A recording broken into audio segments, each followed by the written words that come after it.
Welcome to Bangkok, welcome to Bangkok. Bangkok is waiting for ya.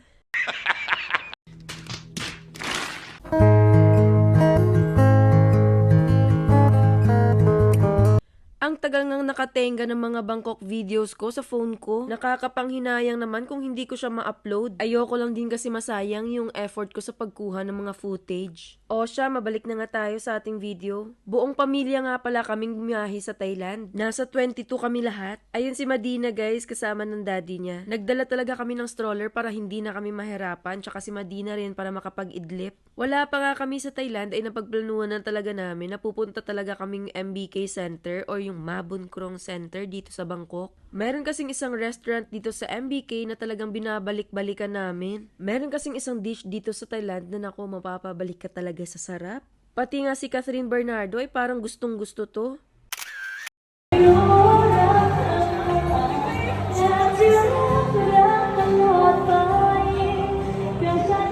Nice boys!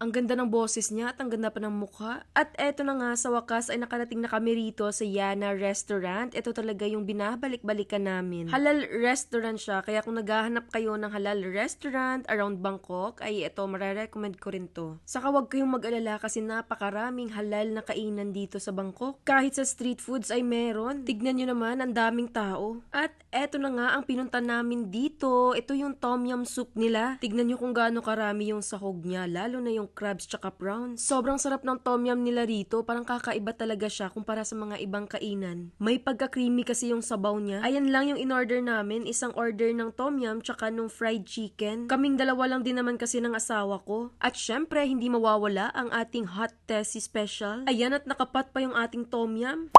Matapos ng napakahabang lakaran dito sa Bangkok, Thailand, ay napag-isipan namin na magpamasahe rito. Dito lang to sa may Pratunam at napakarami nga ng mga massage spa rito. At etong napili namin na massage spa ay nasa labas lang ng hotel namin at eto lang talaga yung merong bakante. Bago tayo pumasok sa loob ay suotin muna natin yung provided na tsinelas nila. Maraming thank you talaga para sa aking hubby na nag-utos sa akin na magpamasahe. Kasama ko nga nagpamasahe yung mother-in-law tsaka father-in-law ko. Laking pasalamat ko talaga at nakatagpo ako ng napaka-caring na asawa at anak. Share ko lang kasi sobrang na-appreciate ko talaga yung asawa ko. Nilabas na nga ng masahista yung mga gagamitin niya. Ang ganda ng pagkakaayos, no? Malinis yung massage pa na to kaya parang nakaka-relax talagang tignan. Isa sa mga reasons kung bakit pinili namin yung massage pa na to ay dahil merong lalaki na masahista.